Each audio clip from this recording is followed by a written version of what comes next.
दोस्तों ये कहानी है एक ऐसे 9 साल के बच्चे की जिसका बचपन किसी नर्क से कम नहीं था, लेकिन उस बच्चे ने हार नहीं मानी और पूरी दुनिया को अपने कदमों पर झुका दिया। चलिए देखते हैं कैसे। तो कहानी की शुरुआत सन 1172 से होती है, जहां हम अभी के नॉर्थ वेस्टर्न चाइना के इलाके को देखते हैं, जिसे उस समय टेंगुट किंगडम के नाम से जाना जाता था, जिसको टेंगुट राजवंश ही चलाता था। यहाँ पर कई सारे मंगोलियन ट्राइब्स के ग्रुप्स रहते थे, जिनके सरदार को खान कहा जाता था। इस ट्राइब्स के खानों की आपस में बहुत गहरी दुश्मनी होती थी, क्योंकि ये सभी लोग पावर में बने रहना चाहते थे, जिसके चलते इनके बीच अक्सर लड़ाइयाँ चलती ही रहती थी। इन लड़ाइयों में बहुत सारे लोग मारे जाते थे। मंगोलों की दुनिया में कोई नियम कानून नहीं थे, इसलिए इनको एक सुप्रीम खान की सख्त जरूरत थी, ताकि ये सभी लोग एकजुट होकर रह सकें। यहाँ से सीन शिफ्ट होता है और हम एक आदमी को देखते हैं जिसका नाम येसुई था, और ये चाइना के वेस्ट साइड से एक छोटा मोटा खान था। इस समय येसुई एक सफर पर निकला था। उसके साथ उसका 9 साल का बेटा तेमुजिन भी था। दरअसल येसुई अपने बेटे के लिए एक वाइफ ढूंढने के लिए निकला था। रात होने पर वो अपने दोस्त के ट्राइब पर आराम करने के लिए रुकते हैं। वहीं जब तेमुजिन अपने घोड़े के पास खड़ा होता है तो उसके पास एक छोटी लड़की आती है जिसका नाम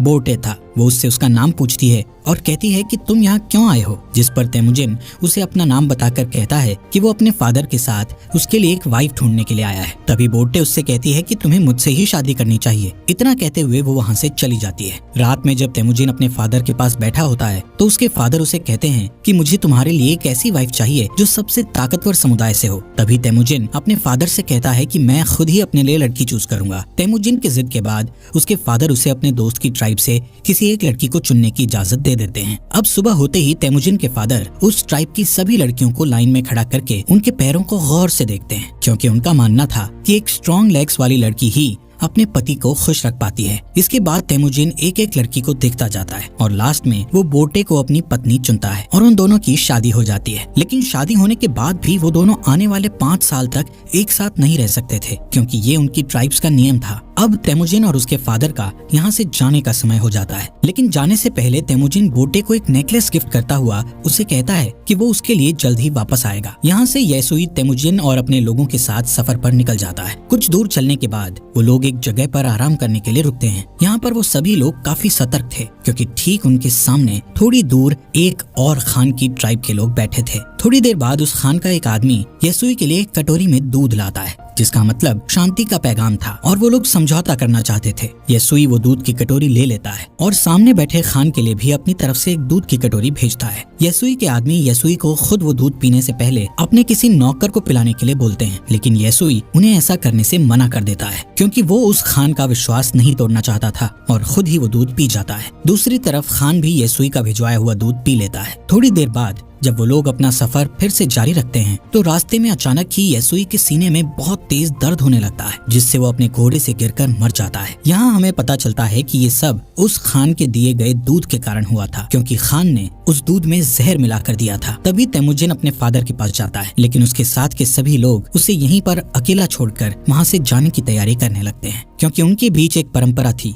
जिसमें उनका मानना था कि उन्हें किसी मजबूत इंसान को ही फॉलो करना चाहिए। अब जबकि येसुई जो उनका राजा था उसकी डेथ हो चुकी थी, इसलिए येसुई के लोग अपने लिए एक नए राजा की तलाश में निकल रहे थे। जिसके बाद तेमुजिन अपनी माँ के साथ अपने पिता येसुई का अंतिम संस्कार करता है। येसुई के पास जो बहुत सारी भेड़ें और बकरियां थी, अब वो सब येसुई के सबसे खास सैनिक जिसका नाम टारगुटाई था उसने रख ली थी। ये देखते हुए तेमुजिन की माँ उसे बद्दुआ देते हुए कहती है कि मेरा बेटा एक दिन तुम्हें ढूंढकर जरूर मारेगा। टारगुटाई ये सुनकर सोच में पड़ जाता है कि कहीं आगे चलकर ये बच्चा उसे सच में ना मार दे, इसलिए वो उसे उसी वक्त मारने के लिए आगे बढ़ता है। लेकिन मंगोलों में एक रिवाज था जिसके हिसाब से किसी को मारने से पहले वो उसकी हाइट को उनके रथ के पहिए से नापते थे, और वो कभी भी बच्चों को नहीं मारते थे। जब टारगुटाई तेमुजिन की हाइट को उनके रथ के पहिए से नापता है तो उसकी हाइट कम निकलती है, और तेमुजिन अभी बच्चा था इसलिए वो बच जाता है। लेकिन टारगुटाई उसकी माँ को बोलता है कि वो अगले साल तेमुजिन को मारने जरूर आएगा, और तब तक उसकी हाइट और उम्र भी बढ़ चुकी होगी। कुछ महीनों बाद जब सर्दी आ जाती है तो तेमुजिन के पास छुपने के लिए कोई भी जगह नहीं थी। तभी उसे अपने फादर की बात याद आती है कि उन्होंने कहा था कि गॉड टेंगरी उनकी बुरे वक्त में मदद जरूर करेंगे। इसीलिए वो उस सीक्रेट माउंटेन की तरफ जाने लगता है, लेकिन रास्ते में अचानक उसका पैर बर्फ से जमी झील पर टिक जाता है और वो उस झील के अंदर ठंडे पानी में गिरकर डूबने लगता है। वो डूबकर मरने ही वाला था, लेकिन तभी वहाँ उसकी ही उम्र का एक लड़का जिसका नाम जमूखा था उसे झील से बाहर लाकर उसकी जान बचा लेता है। यहाँ पर जमूखा और उसका बड़ा भाई तेमुजिन को अपने साथ घर ले जाते हैं और उसे खाना खिलाते हैं। तेमुजिन उसकी जान बचाने के लिए उनका शुक्रिया अदा करता है। इसके बाद जमूखा और उसका भाई अपने अपने हाथ पर कट लगाकर अपना खून दूध में मिलाकर तेमुजिन को वो दूध पीने को कहते हैं। तेमुजिन वो दूध पी जाता है और अब वो 2 नहीं बल्कि 3 भाई बन गए थे। उन्होंने तेमुजिन को अपना भाई बना लिया था। अगली सुबह टारगुटाई अपने लोगों के साथ तेमुजिन को ढूंढता हुआ यहाँ आ जाता है ताकि वो तेमुजिन को जान से मार सके। टारगुटाई के लोग तेमुजिन को पकड़कर उसे अपने साथ मारने के लिए ले जाते हैं, लेकिन जब वो तेमुजिन की हाइट रथ के पहिए से नापते हैं तो अभी भी उसकी हाइट उतनी ही थी जितनी की पहले थी, जिस वजह से वो लोग तेमुजिन को तब तक के लिए कैदी बनाकर रख लेते हैं जब तक कि उसकी हाइट नहीं बढ़ जाती। इनके ट्राइब में एक बूढ़ा आदमी था जो कि कैद में तेमुजिन को रोज खाना खिलाता था और उसके जख्मों पर मलहम पट्टी भी करता था। कुछ दिनों बाद टारगुटाई फिर से तेमुजिन की हाइट नापता है, लेकिन अभी भी उसकी हाइट उतनी ही थी। इसी टाइम पर यहाँ बारिश होने लगती है और सभी लोग भागकर अपने अपने तंबू में चले जाते हैं। इसी बात का फायदा उठाते हुए वो बूढ़ा आदमी तेमुजिन को वहाँ से छुड़ाकर भगा देता है। तेमुजिन भागता भागता बहुत दूर चला जाता है। उसके गले में एक भारी लकड़ी का फंदा भी बंधा हुआ था, लेकिन कैसे भी करके वो उस पहाड़ पर जाता है जहाँ पर उसके फादर ने बताया था। वहाँ वो गॉड टेंगरी से विश मांगता है कि अचानक तेमुजिन को वहाँ एक सफेद भेड़िया दिखता है, जिसके तुरंत बाद उसके गले में बंधा हुआ लकड़ी का फंदा भी अपने आप ही खुलकर नीचे गिर जाता है। यहाँ से सीन कट होता है और हम सन 1186 में तेमुजिन को देखते हैं, जो कि अब एक नौजवान लड़का बन चुका था। लेकिन तेमुजिन अभी भी टारगुटाई के लोगों से बचकर भाग रहा था। कई सालों से टारगुटाई के लोग तेमुजिन को ढूंढ रहे थे और एक दिन वो तेमुजिन को ढूंढ ही लेते हैं और उसे पकड़कर फिर से कैदी बनाकर उसी लकड़ी के फंदे में रखते हैं जिसमें उसे बचपन में रखा गया था। अब क्योंकि तेमुजिन की हाइट और उम्र बढ़ चुकी थी, इसलिए उसके मरने के चांसेस बहुत ज्यादा थे। लेकिन टारगुटाई उसे जान से नहीं मारता क्योंकि वो उसे अपनी जान की भीख मांगते हुए देखना चाहता था। लेकिन तेमुजिन टारगुटाई से बोलता है कि मैं खुशी खुशी मर तो सकता हूँ, लेकिन तुम्हारे आगे अपनी जान की भीख कभी नहीं मांगूंगा। ये सुनकर टारगुटाई उसे टॉर्चर करना शुरू कर देता है और उसे कहता है कि अब मैं तुम्हें धीरे धीरे तड़पा तड़पा कर मारूंगा। यहाँ पर हम देखते हैं कि वो बूढ़ा आदमी अभी तक जिंदा था और वो फिर से तेमुजिन के पास जाकर उसे पानी पिलाता है। उसी दिन शाम को जब सभी लोग आपस में बिजी थे तो टारगुटाई तेमुजिन के पास अकेला उससे बात करने जाता है। इसी बात का फायदा उठाकर तेमुजिन उसी लकड़ी के फंदे से जिससे उसे बांधा गया था उससे टारगुटाई को मारकर वहाँ से भाग जाता है। अब टारगुटाई को मारकर वो खुद खान बनने के लिए तैयार था। अब यहाँ पर वो सबसे पहले अपनी वाइफ के पास जाता है जिससे उसने बचपन में शादी की थी। वो बोटे के पास जाता है जो अब बड़ी हो चुकी थी और बहुत खूबसूरत भी। बोटे उससे कहती है कि मैं कई सालों से तुम्हारा इंतजार कर रही थी और अब फाइनली वो दोनों साथ थे। कुछ देर बाद वो लोग यहाँ से निकल जाते हैं। यहाँ से तेमुजिन सीधा अपनी माँ और बहन के पास उनसे मिलने जाता है। तेमुजिन को इतने सालों बाद देखकर उसकी माँ और बहन बहुत खुश थे, लेकिन एक दिन इनके ऊपर मर्किट ट्राइब के लोगों का अटैक हो जाता है। कई साल पहले तेमुजिन के फादर ने इस मर्किट ट्राइब के खान की मदर को किडनैप किया था और तब इस ट्राइब के खान ने कसम खाई थी कि वो अपनी माँ का बदला जरूर लेगा। और अब ये लोग यहाँ बोटे को किडनैप करने आए थे। बोटे और तेमुजिन दोनों यहाँ से भागने की कोशिश करते हैं, लेकिन तभी एक तीर बोटे को लगता है जिससे वो अपने घोड़े से नीचे गिर जाती है और वो लोग उसे किडनैप कर लेते हैं। दरअसल मर्किट खान बोटे को अपनी वाइफ बनाना चाहता था, वहीं दूसरी ओर तेमुजिन अपनी वाइफ बोटे को वापस लाना चाहता था, जिसके लिए वो अकेला काफी नहीं था। इसलिए वो मदद के लिए अपने पुराने भाई जमूखा के पास जाता है। यहाँ जमूखा भी एक ट्राइब का खान था जो कि बहुत पावरफुल ट्राइब थी। जमूखा तेमुजिन की मदद करने के लिए तैयार था, लेकिन लड़ाई के लिए वो तेमुजिन को 1 साल का इंतजार करने के लिए कहता है क्योंकि उसे बाकी ट्राइब्स पर अटैक करके उन्हें अपने अंडर लेना था। समय के साथ साथ 1 साल भी बीत जाता है और वो वक्त आ जाता है जब वो दोनों भाई मिलकर अपनी सेना लेकर मर्किट ट्राइब पर अटैक करते हैं। लड़ाई में वो सभी लोगों मर्किट ट्राइब के खान और उसकी सेना को मारकर उनका जरूरी सामान अपने साथ उठा लेते हैं। वहीं एक टेंट में बोटे बैठी थी जो कि प्रेग्नेंट थी। इसके बावजूद भी तेमुजिन उससे अपना लेता है। उसी रात ये लोग अपनी जीत का जश्न मनाते हैं और तेमुजिन के साथ और भी कई लोग जुड़ जाते हैं जो उसे वहाँ मिले सामान को सभी में बांटने के लिए कहते हैं, जिसमें से तेमुजिन सिर्फ 10% सामान ही अपने पास रखता है और बाकी 90% वहाँ के लोगों में बांट देता है। तेमुजिन उन मरे हुए लोगों के परिवारों को भी कुछ सामान देता है जिन्होंने लड़ाई में अपनी जान गंवाई थी।